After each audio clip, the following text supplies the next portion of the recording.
So if you see your name with the title Mr. or Mrs., or they use our name in uppercase, this is back to Admiralty law. The legal fiction is an abstract term to explain a concept, and so is the term strawman. With debt collectors, people assume when a debt collector comes round that they have actual power. They don't. They have no power whatsoever. They only have the power that you give to them. What are you doing? Film this, please. Don't obstruct me. I'm not obstructing you. Right. Show us the warrant. So we don't consent. You need our consent. That's the end of it. Do you mind telling me who you I are? won't tell you anything. So you're a police officer enforcing laws, but you don't know every law, is that right? That's correct. 90% of the crime, or 99% of the crime they perceive that is crime, is actually called victimless crime. There is no victims, and crime can only exist if there is a victim.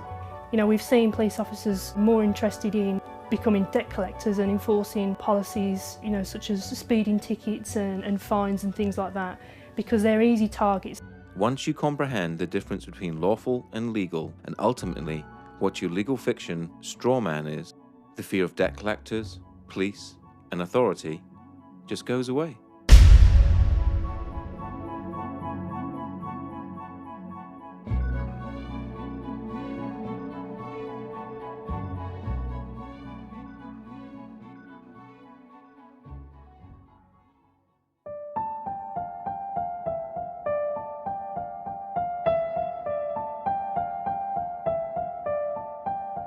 If you live in the UK, you are led to believe that the Queen is the only sovereign.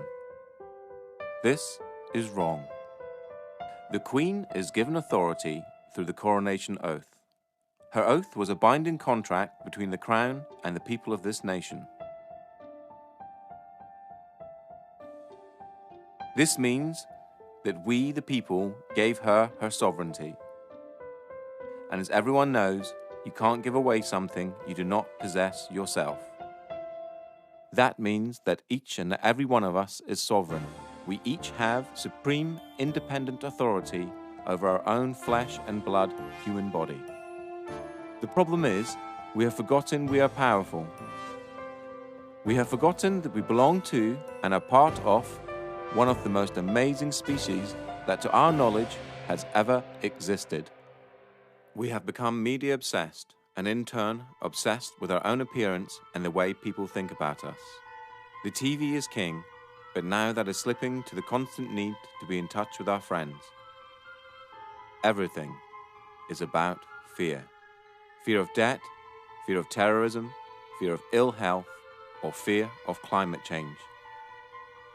This keeps us thinking that we need our government to protect us and rule us. With all this distraction, it is no wonder that most of us didn't notice the massive fraud that our countries and nations around the world have pulled on us.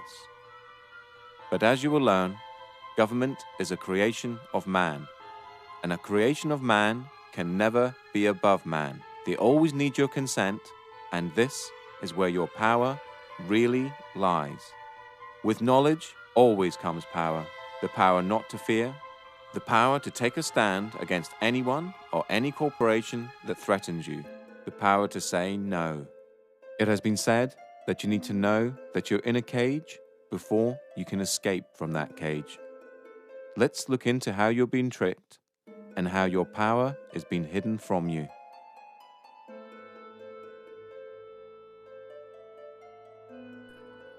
If you've never heard of the terms legal fiction or strawman, then what you're about to learn is something that sounds so astonishing that it couldn't possibly be true. If I were to tell you that paying your tax, getting a driver's license, registering your car, paying fines, and attending court are all optional and that you are conned into agreeing with them, what would you think? All statutes and acts are optional too. Your strawman is a fictitious legal entity created at your birth through your birth certificate and the registration of that birth. Okay, my understanding of the legal fiction, which is also referred to as the straw man, the way I explain it when I do talks, I keep it really, really simple. And what I do, I liken it to a game of Monopoly.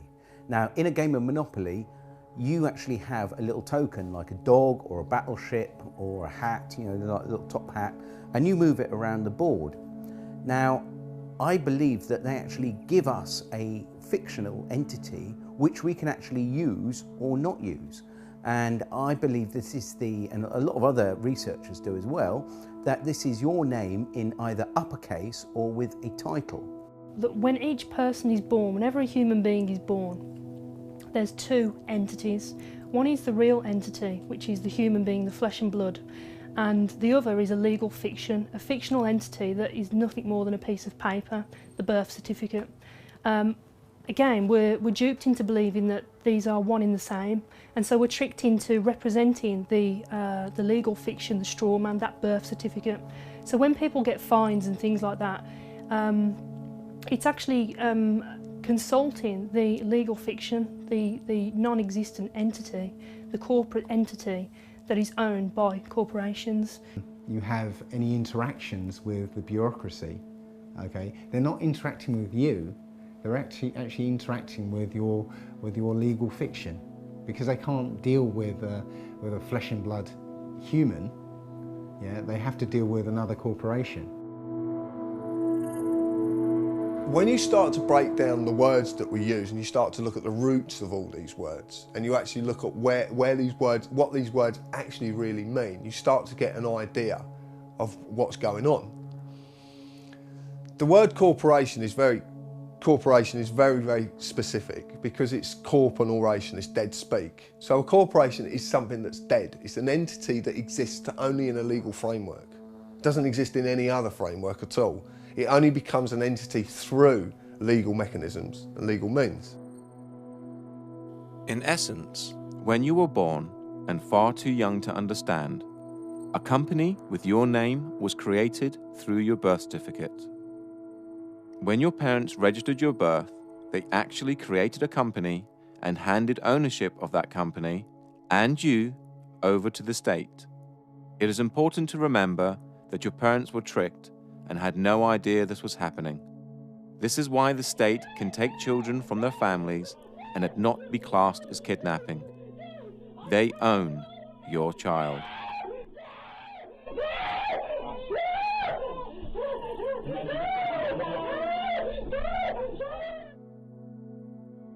They own 1/10. Because they registered the child, they have 9/10. Possession is 9/10 of the law. But there's 1/10 floating about somewhere. And the government have claimed that 1/10. So when the child, because I've had it from social workers, at least now, 3 social workers on separate occasions have come out of audiences and actually said to me, you're right in what you're saying, is because we have to get the birth certificate within 48 hours of taking the child. And if they can't get the birth certificate, they have to reapply to be able to get the birth certificate. They have to get it, because that is proof of who the slave is, what the slave is. And actually, in legal terms, they're actually only entitled to the birth certificate and not the child. To take the child on the pretense that they are this legal personality is theft. So in legal terms, it's kidnapping. But for social services, can use legal kidnapping, because everything is okay as long as it has the stamp legal applied to it. That includes war, genocide. Anything is okay as long as it's okay, it's legal. The same thing also happens when you register your car. You get a document back saying you are the registered keeper and not the registered owner. So yeah, obviously we've just spoken about registering children, and the other thing that we register though is our vehicles. And obviously either of those can allegedly be taken off you at some point in time, which is quite interesting. The 2 registered items are the things that can be taken. You are the registered keeper of your car. You're not the owner, you're the keeper in their eyes. Now they'll argue that point, and a lot of people will argue that point, but it's quite easy to quell this argument and say, well, okay, if you don't put tax on the car, then they'll come and take your car. Now, in the legal world, taking anything from someone without a legal mechanism to do so is theft. The legal system cannot deal with humans. It can only deal with pieces of paper. Only common law can deal with humans. So at your birth, they created a piece of paper with your name on it, in capitals, just like any other corporation. This is done to dupe you later in life into thinking that you are the legal entity and not you.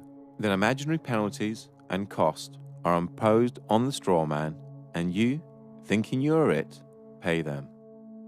And it's kind of like an overcoat, this legal fiction.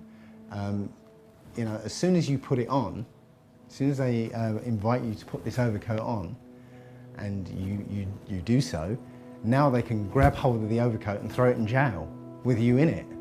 But until you put that overcoat on, they can't do anything to you because you are not that name. You know, you think you are, you know, you're taught you are, but you're not. The deception is done through the manipulation of words and language.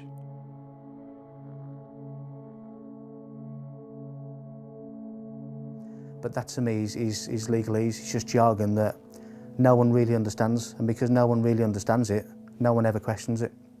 We basically have a discussion that everybody is taught incorrect, but because everybody's taught incorrect, they believe it's correct. Legalese is a whole language of its own. It's a complete legal jargon that's not really designed for anybody to understand it other than those that are supposedly supposed to be enforcing it. And it's something that's so complicated that not even police officers understand what they're saying. What is wonderful is that they create their own language called legalese, and it has a completely different interpretation from English. You know, we're supposed to have you know, this sort of understanding that we were within the law, and yet they're not even using the same language as we are. The easiest way to understand legalese is to realize that there are many English words that have more than one meaning, depending on whom you are talking to. If I were to ask you what a person was, you'd probably say a human being, but that's you or I. If you were talking to someone in the law society, i.e. a police officer, lawyer, judge, etc., they have a different dictionary to you or I, and person could mean company or corporation, i.e. the legal fiction. You know, if you tell a lie often enough, it becomes truth, or certainly the perception of truth. So legalese is jargon that nobody understands other than those who actually come up with a jargon that really, really deeply understand it. And even police officers don't understand it, or magistrates, or even judges for that matter.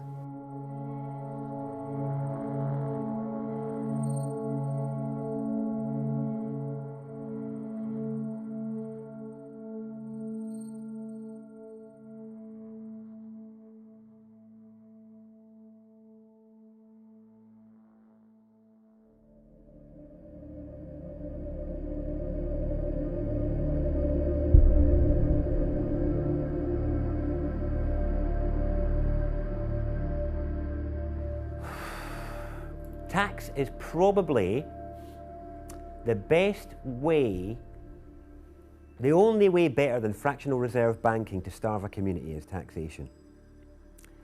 And it wouldn't be that case if the tax was actually spent on the people and on the land, but because it's not, it becomes a starving of the people. This again comes back to corruption. And tax would be fine.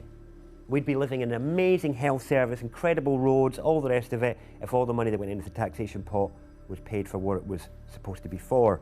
My understanding is it isn't. The problem that we have is the implications for its non-use is that, other than fraud, it's the only debt that can deprive you of your liberty. It's the only debt that they can put you in jail for is tax evasion or tax fraud, which is pretty serious really, because you can ignore as many credit cards or loans as you like and you can never be put in jail for any of that. But if you try and not pay your tax for a while, they'll really like to let you know about that. Funny thing is, I don't see many representatives of people like Amazon or big corporates that aren't paying their tax in the slammer. Maybe they should be.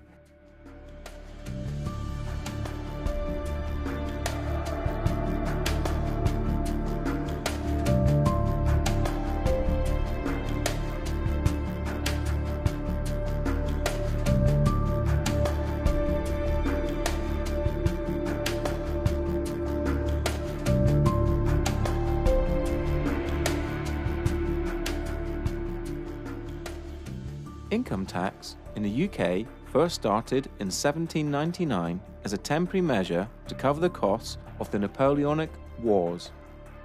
It is still a temporary tax today, which expires each year on the 5th of April and has to be renewed as a provision in the annual financial bill.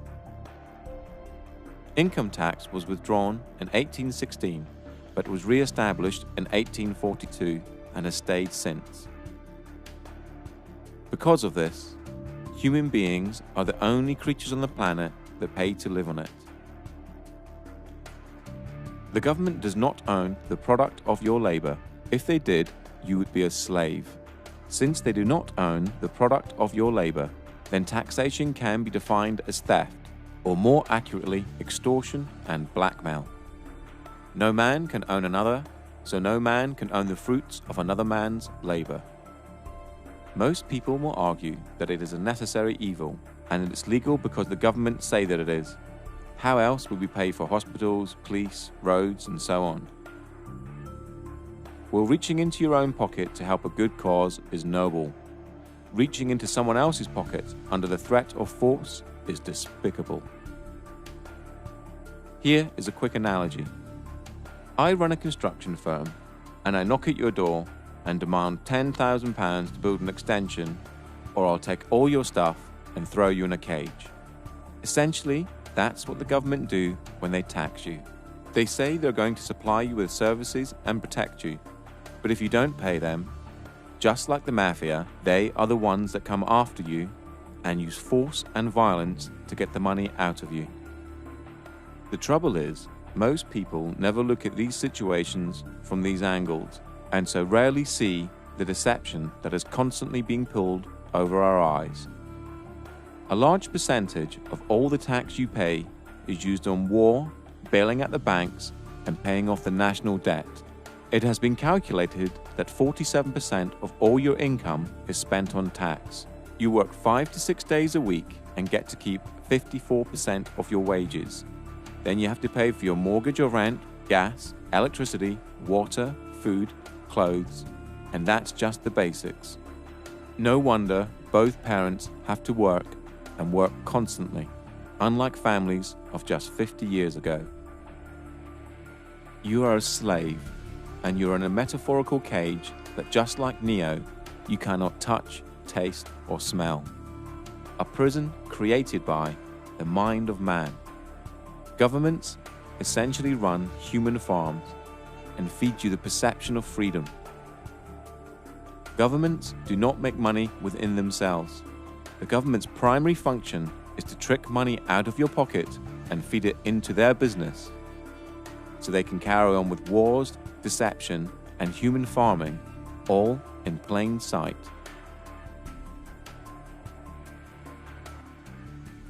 They have no lawful basis for whatever they do. There's, they might claim they have a legal basis. Now, legal is a different thing altogether. It's essentially based on contract. You have to contract with them before it becomes law. This is a prison without bars. This is a prison without big walls to keep them in. It's just a prison of the mind. The main implication of not paying tax is that you will grow a set of balls and you'll turn into an adult. That's the main implication.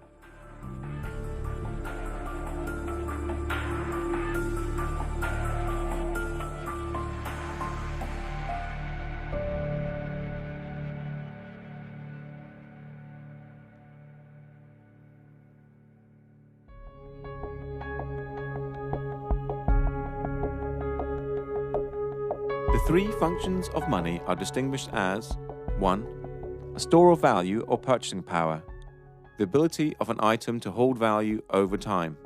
2. A medium of exchange. Money serves as a medium of exchange, i.e. an asset that the sellers will accept as payment. A medium of exchange allows people to eliminate the use of barter. 3. A unit of accounting, a way of placing a specific price on economical goods and services. As a unit of accounting, the monetary unit is used to measure the value of goods and services relative to other goods and services. Money in its modern form arose from goldsmiths who retained gold and other precious metals in their safes and in exchange they gave certificates to prove the deposits. People then started to exchange the certificates for goods and services, and the goldsmiths very quickly realized they could make a lot of money out of just looking after other people's valuable goods. They're now no longer a goldsmith, but running a deposit facility, took in gold and other precious metals as deposit and issued deposit notes that the public used as money, backed by the gold in the deposit facility's safe. The goldsmith soon realized that very few people actually redeemed the gold, and so he started to give out loans in the form of deposit notes, knowing that he only needed around 10% of actual gold in his safe, as that would cover, even on a busy day, the amount of people exchanging certificates for gold. The deposit facility would then require the loan repaid plus interest, and this was the birth of modern banking. Through the years, money has been backed by, given a store of value, by the silver standard and gold standard, meaning you could redeem the note for gold, just like it says on this US note here, if you so required. On the 21st of September 1931, the gold standard was abolished in the UK, and on the 13th of August 1971 in the United States. Since 1971, the majority of the planet now use fiat currency. Fiat currency is money backed by nothing and has no value. It only has value because it's decreed as such by the government, and more importantly, we all believe it has value. The only entities that have the legal authority to create money are the Treasury and the banks, and they create it out of nothing. Martin Wolf, the Financial Times chief economic commentator, said this: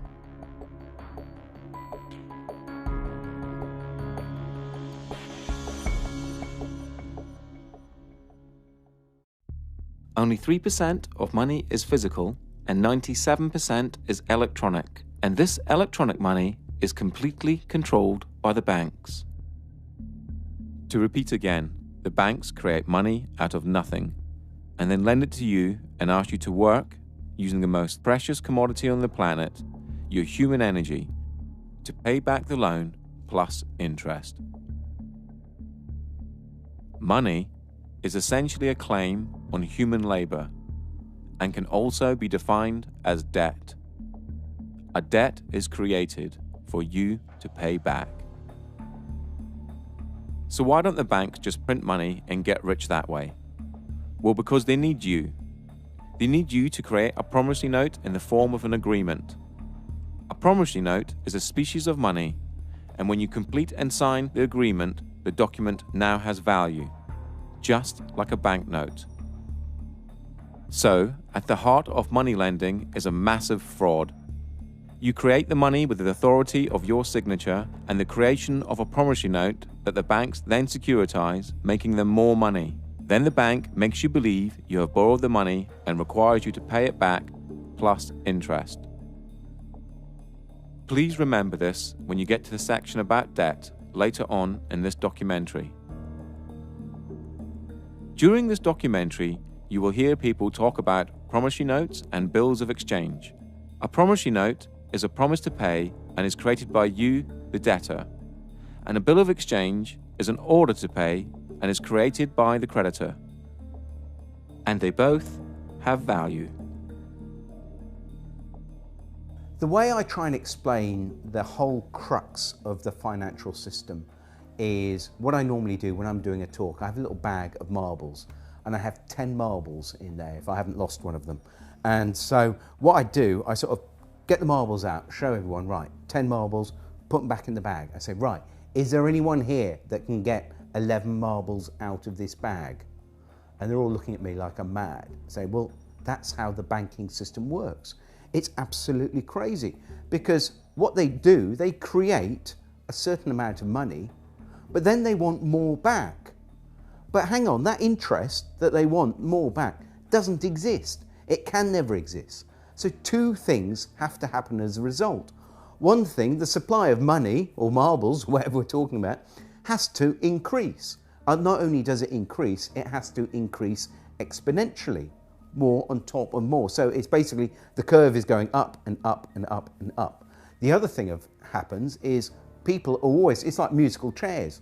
You know, if we all stand up and dance and then we all sit down, but a chair is taken away, somebody is going to end up on the floor. Somebody can't find that money to pay back because that money does not exist. And this creates the poverty and crazy competition and not enough to go around. And this is the biggest problem with fractional reserve banking. Well, you think about it, they don't teach us at school anything about money. I mean, money's about the most important thing in this society. Why don't they teach us anything about it? They can't, don't they? They can't. It's a confidence trick. Yeah. You know, and it's 180 degrees from the way we think of it. You know, we think that money comes from somebody else, but it actually comes from us. Yeah. You know, when you get a loan, they present you with a loan agreement. Yeah. What do you think that loan agreement is? What is it? It's a promissory note. Yeah. I promise to pay back 3 times the amount if it's a mortgage, you know. So what they do, that promissory note, they monetize it. They put it into an account and cash it. And now they give you that money and say, now you have to pay it back to us. But you created that money. You know, it's your promissory note. You created that money. So transaction's over with. You don't have to pay them back because they didn't do anything. They just went, thank you very much, and here you go. Fundamentally, a promissory note is a promise to pay. Now, if I was going to give you a promissory note for 2 dozen eggs, that means here's an IOU, the IOU, 2 dozen eggs. Now, it could be on demand or it could be at a set time in the future. If it was on demand, you would be within your right to say, John, look, here's a promissory note. It says on demand, I want 2 dozen eggs. So I said, all right, look, I haven't got on me. I'll pop over the shop and get you your eggs. Here we go, there we go. And this is what we did originally when promissory notes started out, was that we used them to make a promise that, because, I've got like all these pounds of gold, right? And I want them stored safely. And I want to be able to trade that gold, but without the hassle of carrying it around. So what I do, I go to the bank and they give us a promissory note. So I've got this promise to pay. So I can then take it somewhere else and say, look, I've got £2 of, 2 pounds of gold here, or silver, whatever it is. This is how it started out. Now, at no time have promissory notes been, outlawed or taken away. And this is how big corporations actually trade with each other, with promissory notes. And in their memorandum articles of association, when they set up their businesses, a lot of them will state within their documents that they will take promissory notes. Now, the problem is, of course, that the actual Bank of England and our government, working with the banks, have taken away all the value to the promissory notes which are used as our currency. So now the promise to pay £1, well, £1 of what? It's not £1 of anything. It's just, it's now become like monopoly money. This is back to the analogy with monopoly. It's not worth anything. So basically it's just a piece of paper. So what we do, we can actually say, well, here's a promissory note for £1,000. I want to swap it for your promissory note, or put it into my bank account and credit my bank account with £1,000. Now, we spoke to a bank manager and we said to the bank manager, could you tell me what would happen if I came to your branch with a promissory note for £1,000? Would you have to accept it? And his words were, yes, of course I would. It's law. So you're going to accept a promissory note? No, I'm not going to accept it, but by law, I have to. So this is a bank manager that knew the law. He also knew the difference between a bill of exchange and a promissory note as well. So he was well up on his law. So, and remember, these are statutes, but because these are companies, they have to apply by their statutes, you see. We don't, but they do. So it's almost like, you know, they create enough rope and they end up hanging themselves, you see. So it's actually, the statute is the way that we actually overcome them, I believe. But, yeah. Because this is evolving, so, you know, as we do things, they do things to counter and so on. But this is evolving. The latest one is along with the remittance slip, other people have created a promissory note, which is literally a piece of paper that says, I promise to pay the bearer the sum of blah, blah, blah. And you sign it, date it, and now that becomes a specie of money according to the Bill of Exchange Act. In fact, the money in your pocket is a promissory note. Somewhere it says, I promise to pay the bearer, and there's somebody's signature on it.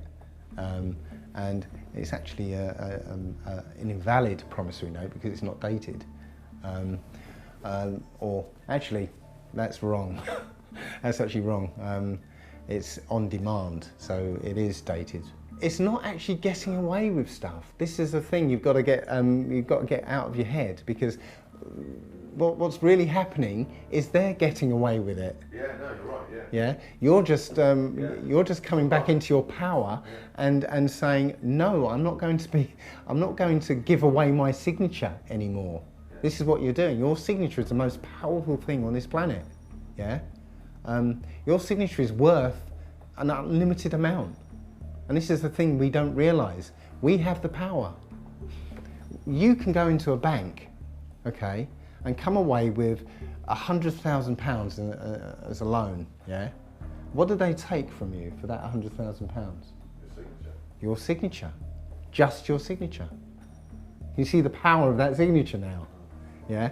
So with your signature, if you write your promissory note, you've created money. And that money is your promise to pay. Your promise to work, use your energy, yeah? That's all there is. Your unlimited energy. And that is what the money is. And you supply it, not banks.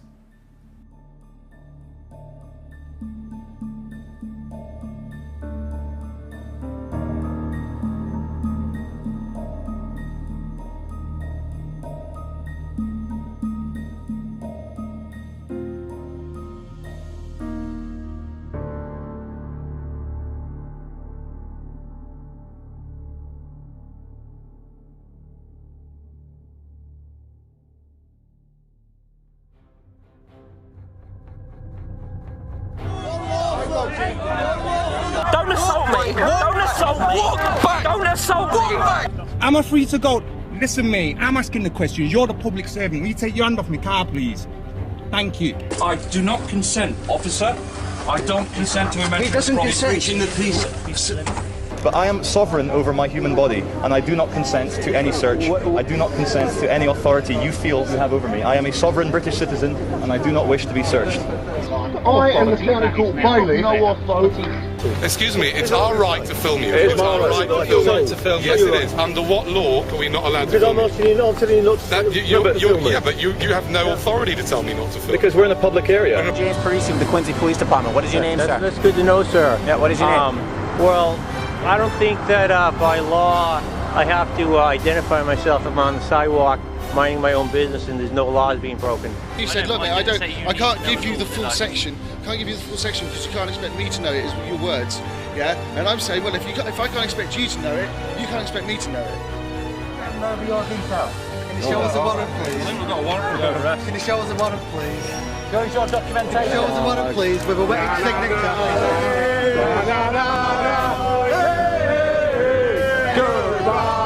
I'm not happy with this, mate, honestly. Okay, alright, well... Am I being detained right now? No, you're not being detained right now. Am I free to go? Sorry? Am I free to go? Not at the moment, no, because I need to... Well, am I being detained or arrested right now?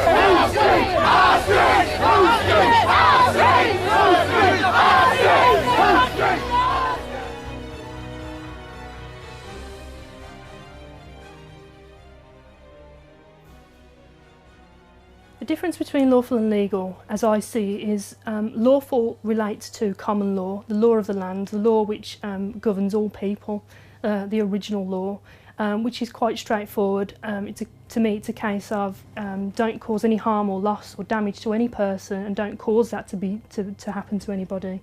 and everything's good. And you know, that's pretty straightforward and simple. Everyone can understand what that means. Legal pertains to our legal system and where statutes and acts come from. And it's a system that doesn't actually relate to common law. So we've got these two systems running side by side.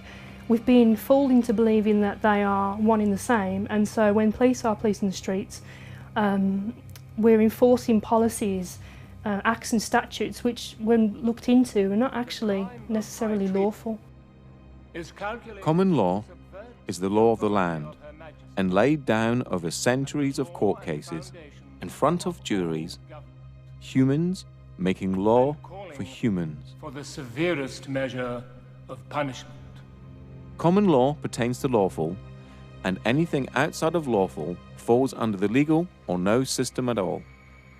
The legal system covers all statutes and acts and civil matters. Things like owing money to banks, not paying fines or tax. Basically, anything that isn't criminal. For there to be a crime, there has to be an injured party. In this case, a human. And there are three basic principles that all law needs to apply to. They are as follows. Do not breach the peace. Cause no one else any harm. Cause no one else any loss. Do not use mischief in your promises and agreements. Apart from that, everything else is free rein. Lawful refers to the natural law, the law of the land. Okay, and that's not causing any harm to anyone, obviously not stealing from anyone, and not using fraud in your contracts. So basically, you're not doing any harm or trying to get one over on anyone else. Legal refers to the statutes, which I mentioned earlier, and the statutes are basically all the rules of society. And not just, we haven't just got the UK statutes, but we've got all the European statutes. So you've literally got tens of thousands, if not hundreds of thousands of laws, which every day, we could be breaking without knowing. We all know that you can't go around raping and killing and murdering and invading. We don't need fucking laws for that. Like, we'll deal with that as it comes. But anything other than that, what you want to smoke, where you want to live, where you want to take a shit, who you want to insult, not a fucking other adult on this planet. Like, what are you, my dad? Are you my fucking dad telling me what to do? Like, that's how I feel now when police or control freaks try and give it to me. Legal is essentially according to contract. You have to, the rules that are sort of handed down to us, but you have to contract with them before they become law. And that law is contract law. You enter into contract, you're bound by it. So yeah, it's two different things. One's overlaid on top of the other. Parliament has no say in common law and is bound by it. So they create Acts of Parliament, and in the US, Acts of Congress. Because government is a creation of man, and a creation of man can never be above man, they need your consent before they have the force of law. The principle of by consent, if people don't realise, is that we obviously have police because we want them, and that we only have to do what they say if it's reasonable, if we consent to what they're asking to. That is the principle of it for me. Obviously, the larger issue is the assumption that everybody who's walking on this land has given consent to be policed by these people. And that's an assumption that most police officers in this country live by without realising that it's not true, and this is where diplomatic immunity is a good example of where, well, actually the consent isn't given and the police don't have the power to act. Another good example that shows it's all about jurisdiction is that our police have no power at all at the American embassy. But that's on our land, isn't it? And that's another example. Embassies are a good example that shows that jurisdiction is portable. It's not tied to land, it's tied to the party. So I can carry my jurisdiction with me, which is the whole principle of sovereignty in general. My understanding of policing by consent is that, as I said earlier, when a law is passed for it to be lawful, it has to have the consent of the people. People have to consent to that law and consent to abide by it. But unfortunately, I think we're in a system now where that obviously doesn't happen, but people don't realise that by verbally agreeing with, let's say, a police officer in relating to a parking ticket, that you're entering into a verbal contract, and by agreeing with what the officer is saying, you're consenting to being bound by the law, or whatever the law is. And people, when we say words like "do you understand," when a police officer says to you, reads the caution and says "do you understand," what they're actually saying is, do you stand under our authority? Now again, you know, I didn't know this as a police officer, and even the words that are spoken as a police officer, police don't even necessarily understand themselves. So I believe that people have to consent to a law for it to apply to them in the legal sense, because it's not common law. So when you interact with the police or the court system, they will ask you for your name, address, and date of birth. This is done to create joinder between you and your legal fiction, and to trick you into representing it. Once you agree to represent your legal fiction, now they can deal with you. They can only apply their legal mechanisms if they have the name of the slave they're dealing with. If you state, well, I don't want to give my name, then they can't apply the mechanisms to you because they have no name for their paperwork. And remember, all their systems work via paperwork. It's all paperwork. I think you might be wanted. Well, if I'm wanted, what's the problem? Could be arrested. Well, then arrest me then, innit? I need to establish who you are. No, you don't. If you think I'm the person that's wanted, arrest me, innit? Where do you live? Tell me your date of birth. What? I'll give you what? I want your details now. Lock me up for what? Give me your details. Give me your details. Lock me up for what? Give me your details. You won't get my details, and I tell you this as well. Yeah, I tell you this as well. I'm not a criminal. I'm a peaceful man sitting out here. I just burn down the system of corruption and pollution that we are represent. But in the meantime, I'll leave you to it. But obviously, if there are any problems, then I might have to come back and obtain your details and speak to you further. Look, you have no right to just leave me to it. You have no right to say you're going to come back and ask for my details. I'm me, he's him, yeah. You're you. That's our details. Oh yeah. Am I obliged to give you my details? We've spoken to you. Yes. Okay, we've asked you to leave the store. Yes. Wait a second. Give me your details. And you have my details. Am I obliged to give you my details? You're not obliged to give me your details. Oh, great. Okay. Why? How will you define yourself under the self-defined ethnicity? Am I obliged to answer that, sir? Entirely up to you. I do not wish to answer any questions, sir. You don't have to, I'm just asking you. Am I obliged? You're not no, obliged. I'm not obliged. No comment. Okay, that's fine. What are you doing? Am I obliged to answer that, sir? No. No comment. Okay. Are you going to answer any of my questions?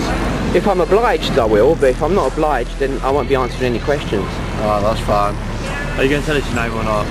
Am I obliged? And then you're getting out your van and coming over and trying to intimidate me. Go back in your van and go away, there'll be no complaints. Stay here, I'll be speaking to your sergeant about all of you. Right, so you're demanding now, are you? Or are you requesting that I give you my details? Right, well, I would politely decline your request. Why is that? What's your reason for declining? Privacy. You got an ID or driver's license on yourself? Yeah. Just have with us. Nope. Not gonna do it. What's your name and badge number? Officer Carlson, ID 7345. Okay. Am I being detained or am I free to go? Free to go whenever you want to. Thank you, sir. I'm asking you again, am I obliged to give you my details? I'd like to, because I'm going to do a name check. I got it. I'd like to see if, I got it. if you're banned from this area or okay. whatever. Well, I'm asking you again, I know you'd like to, but the reason, just to explain to you, the reason I don't like to give my details is because I don't trust where those details go. Do you understand? You well know as well as I know, sir, that in order for you to ask me my name, you have to suspect me of committing a crime. You know and I know that you don't suspect me of committing a crime. You're just poking around where you don't belong. Okay, is there a problem, officer? Constable. Basically, under section 163 of the Road Traffic Act, I'm allowed to check your documents. Of course you are. And I know I'm not obliged to give any details whatsoever. However, I'd like to know, is there a problem? I don't even have to speak to you unless you're going to arrest me, mate. You got some mental health problems? No, mate. No, I just know my right to remain silent. Well, No, I didn't. Yes, you did, mate. When the camera was not on. That's what you said. Have you got a contact phone number? Right, no, I haven't got a contact phone number. I'm not obliged to give any contact phone number. All I would like now is my card back. I'm not accepting any paperwork from you guys, and I want to go on my way. I'm going to be detained right now. Legally, yeah? Legally, you're meant to confirm your name and address to me. Lawfully? Hold on. Lawfully? Lawfully? Yeah, lawfully. You're supposed to answer me. You're a public servant. But yet what? No, you can't see my ID. Can I see your ID? I'm glad you brought that up. Can I see your ID? I see your... Hand over the vehicle. You're going to have to give us your details, okay? I don't have to give you any details. You're going to have to. Call the sergeant, mate. I don't have to give you any details. No, ma'am, you may not. I'm talking to you, investigating something now. I can't... You're investigating me for what crime? I didn't say it was a crime. Okay, then there's no probable cause or reasonable suspicion for me to provide it. Because... And then what would you do if I was to say that I don't have a name? Like, how would you look me up or anything like that? Well, we wouldn't. Because if I stop you like this to have a chat, and I ask for your name, you don't have to tell me. Yeah, no, I'm just glad you know that, because a lot of police officers where I'm from don't actually know that. You don't have to give me a name. The only time you have to give your name... You've caught me breaking the law. Or, well no, even then you don't, because you can be booked in as unknown. I suppose, yeah, I could replace. The only time you're legally obliged to give your name, address and date of birth is when you drive in a car. If you haven't broken any laws, you don't have to do anything. You don't have to interact with the police if you don't want to. If they come up and try and engage you in conversation, and you haven't done anything, then you don't have to engage in conversation with them. You can just, you're free to walk away. If they want to detain you, they need reasonable grounds to do that.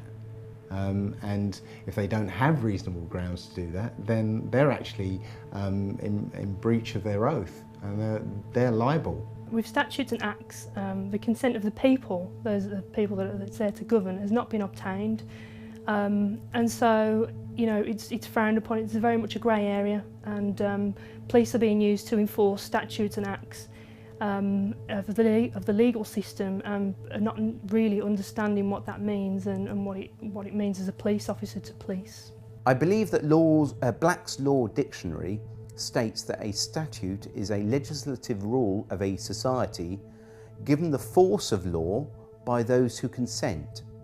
So a statute it doesn't actually say a statute is a law, it says it's a legislative rule of a society given the force of law, but only by those who consent to being in that society or consent to the fact that consent to the law. So if you say to a policeman when they stop you, I'm sorry, I do not consent, I do not understand, that is, I do not stand under you, then you can step away from that. But it's important that you uphold the actual natural law. And of course the policemen and magistrates and also the Queen, they all state oaths to the law of the land. So you can ask an officer if he's actually, are you on your oath? So it's important that we can actually get them on their oath, because they don't swear an oath to uphold the law of the sea or statutes.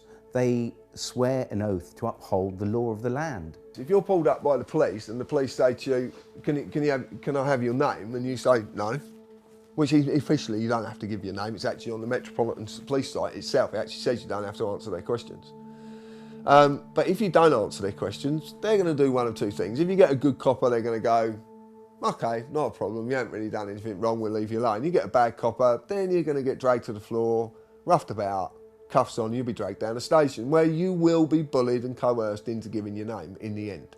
And if you don't, they will just keep you as long as they possibly can.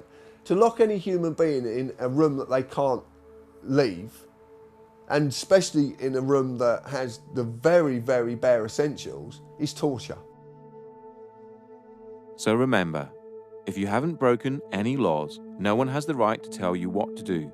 We are all equal in the eyes of the law, from the Queen to the police and to you or I, and we are all innocent until proven guilty. So if a policeman stops you in the street and you haven't broken any laws, do not comply. Always ask, am I detained? Or, am I free to go? Do not give your details and ask if you're obliged to. If they do try to search you or arrest you without your consent, tell them you are doing this under duress. If you have not broken the law, do not comply. Only interact with the police if you wish to. If you do not wish to, do not consent. The more of us that do not comply, the less likely this country will become like Nazi Germany or Communist China. The police swear an oath to the Queen, so ask them if they are under their oath. If they reply yes, they are bound by said oath and can only uphold common law.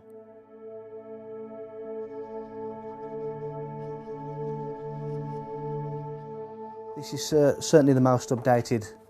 When I joined, it was slightly differently worded to this, but this is probably the most updated, and it starts with I, you state your name, of, you state whichever police force you are serving, do solemnly and sincerely declare and affirm that I will well and truly serve the Queen in the office of Constable, with fairness, integrity, diligence and impartiality, upholding fundamental human rights and according equal respect to all people, and that I will, to the best of my power, cause the peace to be kept and preserved, and prevent all offences against people and property, and that while I continue to hold the said office, I will, to the best of my skill and knowledge, discharge all the duties thereof faithfully according to law. That is the oath and attestation of a police constable. If you ask a policeman to say, are you on your oath, very often they change their, they actually realise what you're talking about and they change their behaviour because their oath was to uphold the common law of the land and not the statutes, not the law of the sea, which is the law of commerce. Because we realise that everything now is to do with commerce. When the policemen stop us, you're not wearing a seatbelt. Well, who am I causing harm to? Where's the loss or damage? It's crazy. And so they say, oh no, you're breaking the law. Well, I'm just breaking a rule, but why? What authority do they have over us? I haven't given them my authority. The oath that every police officer is to preserve the property, life and subjects of the Queen. Now that to me is people, property, disturbances, breach of the peace. That's how I understand the office of constable to be now. It's basically an oath is a promise. I promise to enforce the law. I promise to serve Her Majesty's subjects. I promise to prevent them as much as I can, prevent them from being harmed, to prevent their property from being destroyed. That to me is the oath of a constable. Police take an oath when they join the service. Again, they don't really understand what that means. It's not explained in any details. It's kind of a grey area. You just take it to mean whatever you want it to mean. But it's all been set up to allow the system that currently enslaves people to carry on enslaving and to further that enslavement into every aspect of our lives. Hey guys, so I'm here at Parliament Square for the Occupy London protest. I've just come over to a group of police officers who are protecting and serving the people today. I've just approached this guy here who obviously has his back to me now. What's your name please, sir? Obviously you're obliged to tell me. It's your job as a public servant to identify yourself. So could I have your name, please? Okay, we have here Constable Bird. It's a pleasure to meet you, sir. I have here about 200 copies of the UK police officer's oath of office. I've just asked them if they know their oath. They've gone very quiet on me. This isn't an attack on you guys, just so you know. Like, I'm not trying to cause trouble with you or anything.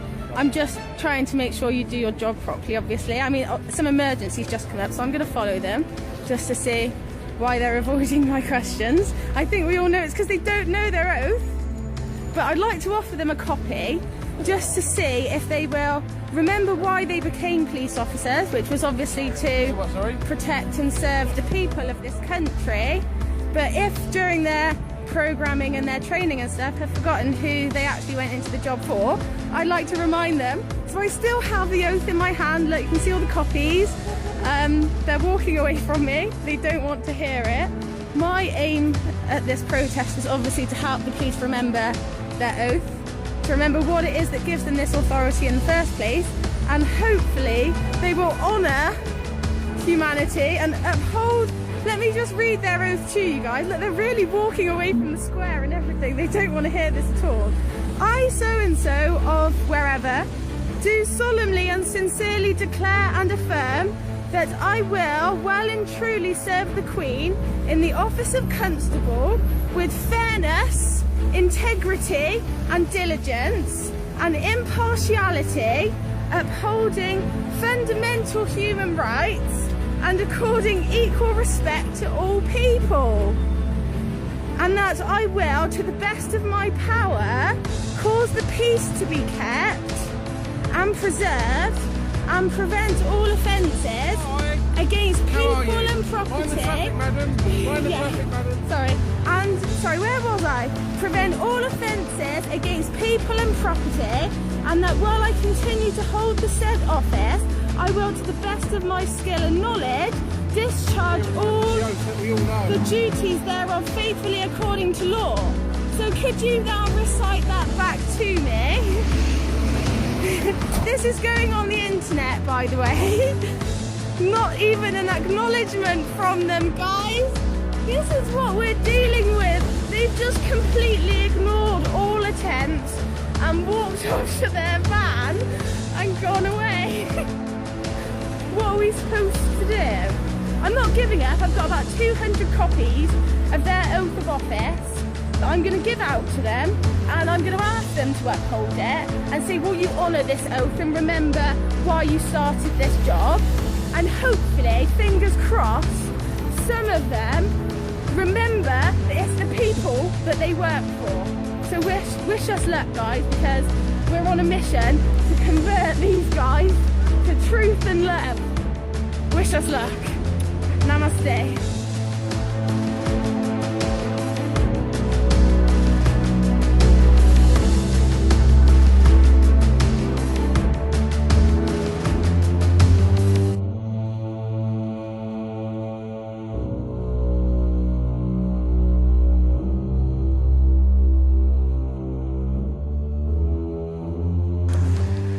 How are you insured? Excuse me, take your hands out of my camera. Today.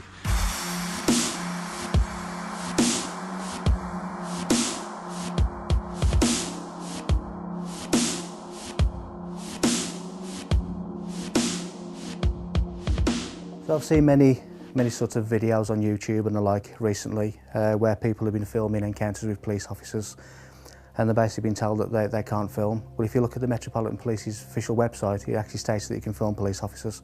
If it's in a public domain, if it's in a private domain, then obviously that may well be different, because there's certain laws of corporations and whatever that may prevent that. But certainly if you take a camera or a phone and you record the encounter, there's nothing illegal about that at all. It maybe help as a witness as an accurate account of what's being said, so there's sort of no ambiguity at a later stage. But certainly not illegal to film anyone in a public domain. There are simply no laws preventing you from filming in public. This also includes the filming of the police performing their duties. Here is a letter that was sent in 2010 to all police stations regarding filming in public. Dear colleagues, guidance for photographers. I am writing to you in my capacity as chair of the ACPO, Communications Advisory Group, which sits in the presidential business area. There have been a number of instances highlighted in the press where officers have detained and deleted images from their cameras. I seek your support in reminding your officers and staff that they should not prevent anyone from taking photographs in public.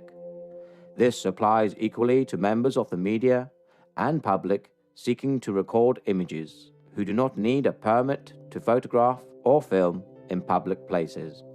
ACPO guidance is as follows. There are no powers prohibiting the taking of photographs, film, or digital images in public places. Therefore, members of the public and press should not be prevented from doing so. We need the cooperation with the media and amateur photographers. They play a vital role as their images help us identify crime. We must acknowledge that citizen journalism is a feature of modern life, and police officers are now photographed and filmed more than ever.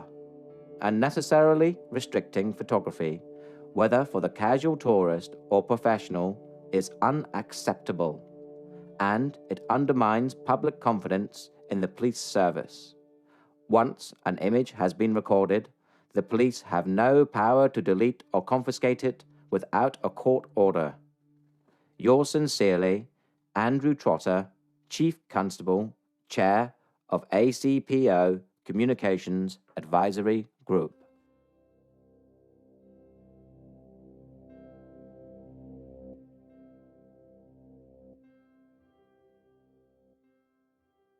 As a professional television cameraman or a member of the public, I am allowed to stand in the street and shoot.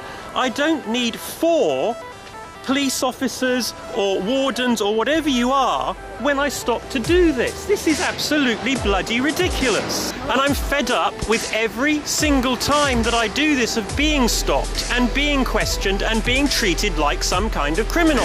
Oh, for God's sake, this is Windsor Castle. There are 1 million people around here with cameras. Do you think a terrorist would stand here with a tripod and make it bloody obvious? Or do you think a tripod would just get a terrorist would get a home video camera out and shoot? It's obviously I'm wasting my time talking to you, sir. You clearly are. Thank you very much. Let me get on with my day. I'm not arguing, I'm asking you a question. Can I film anything in public, in the public? If it's against the law to film in public, then everybody with a camera would be breaking the law, wouldn't they? What is the actual law saying I'm not allowed to film you? Nothing. There is no law to say you can't. Okay.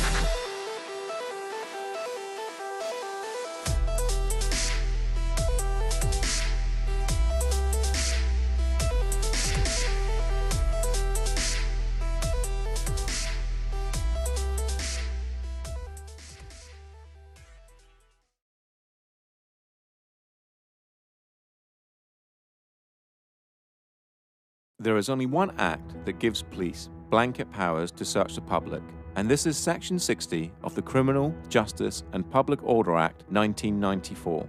But this needs to be authorized by an inspector or above, and only if he or she suspects that instances involving serious violence may take place and that persons are carrying dangerous instruments or offensive weapons. The order will cover a specific area, normally a town or suburb, for a period of no longer than 24 hours. In a nutshell, if there has been a riot or a gang fight or something of that nature, a Section 60 may be brought into force, and anyone in that area can be searched without reasonable grounds for suspicion.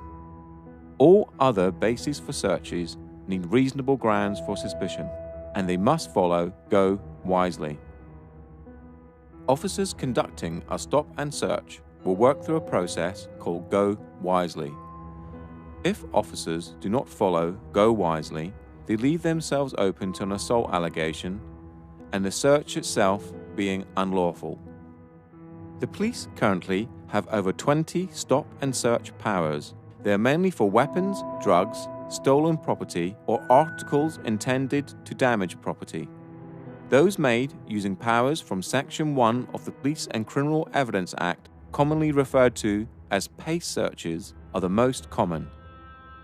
Go Wisely is a mnemonic that was created so the police could easily remember the terms laid down in Section 1 of PACE.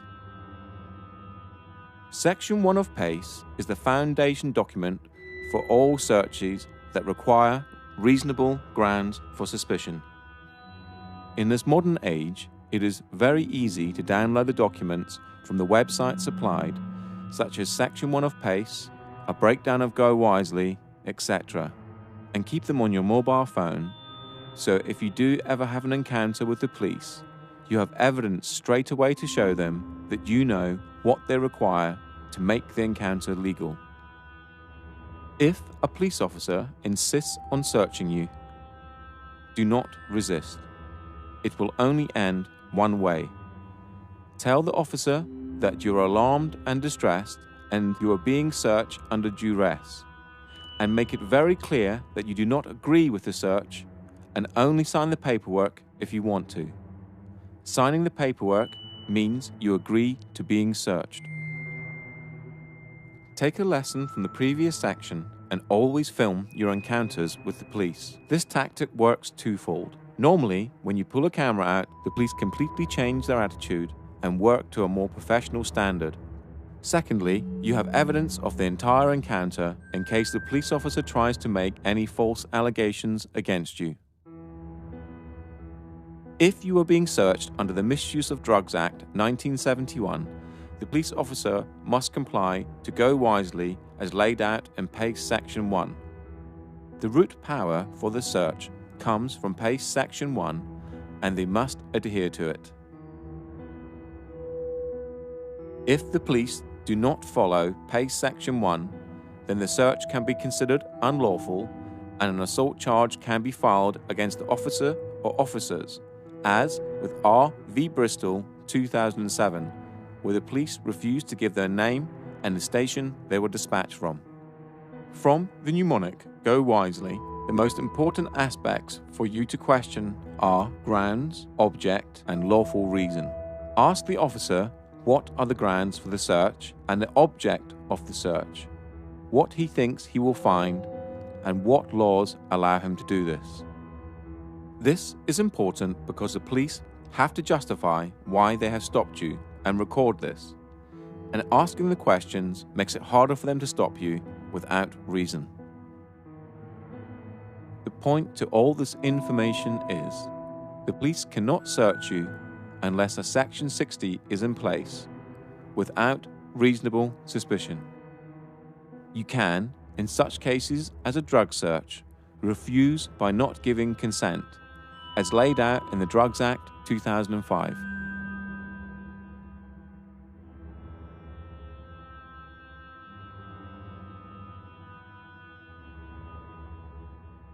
Here is an example of how this information can help you and possibly make the police treat you with a little more due diligence. If I can be searched under Section 23, misuse of drugs. I do not consent to the search. You don't get a choice, my friend. What do you mean I don't get? Wait, hold on. I don't consent to the search, and you just told me I don't get a choice, yeah? Wait, you're telling me I don't get a choice, yeah? Wait. Because you're a public servant. I'm going to let you search me after you answer my questions. You're telling me I don't have a choice, yeah? That's what you're saying. I don't have a choice, yeah? What I'm saying to you is I don't have a choice. No. You're a public servant. I'm allowed to record you. And plus, do you know what? You can take my phone and smash it. This is live streaming. You can take the phone, it's live streaming, it goes saved straight into my laptop. So you can try to confiscate it all you like. I've got you on camera. You just said I don't have a choice. Don't touch my phone, that's assault. You just touch my hand. If I did that to you, I'll get nicked for assault. Don't do it to me. Well, I'm not here for nicking people for assault. Yeah, well, don't do it to me. Okay. What I can technically do is see that as evidence. You can't. Yes, I can. No, you can't. It doesn't matter because I still got it on my laptop. It's a live stream. Go on, what you searching me for? What you searching me for? You come out that bin, yeah, his hand's gone down, he drops in behind the bin by the Alright, yeah. Alright? Yeah, you. Okay, which gives me the reason to believe the fact that you're down an alleyway for no real reason. I just told you, yeah? I'll tell you what I'm going to do. We're going to walk up to that bin, yeah? And if I see anything down there, yeah, I'm going to turn a pair of you over. If I don't, cool. Then we're good, yeah? Walk up then. You walk up. I'm going to walk after you, my friend. You're a public servant and you're not following your duties properly. Listen, our duties, okay? Your duties are to uphold the law of the land, and that's it. Nothing else. Nothing else.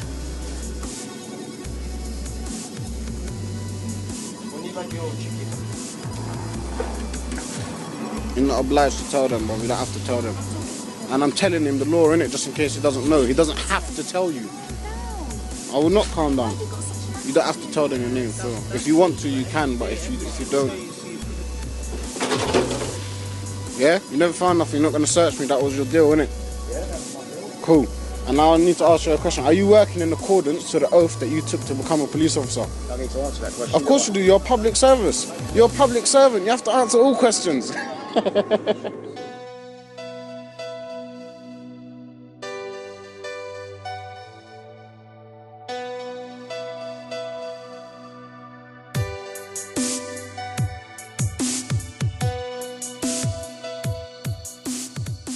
How do you feel about being searched for knocking on the door? I feel like an animal. I feel like I'm being thrown against the wall and told to empty my pockets. Yeah? This is like a legit gang. How often do you get stopped and searched? Every day. Every day? Every day.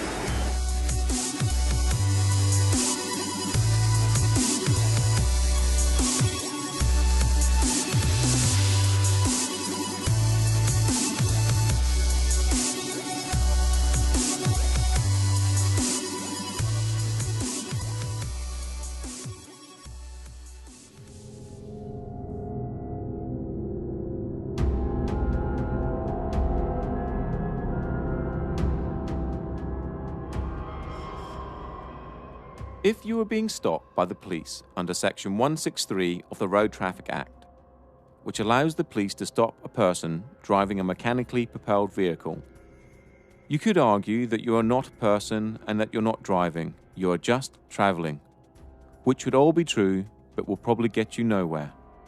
They will then most probably move on to Section 164, which grants them the power to ask for your driver's license, so they can confirm your details and that you're legally allowed to drive the car. Now, since this is an act we're talking about, there is no law saying that you must give your name, but by having a driver's license, registering your car and paying road tax, you sort of agree to it through conduct, to the rules of the Road Traffic Act, that is. The best advice here is to stay in your car and roll your window down, just enough so you can hear the officer and they can hear you. The police have no right to ask you to step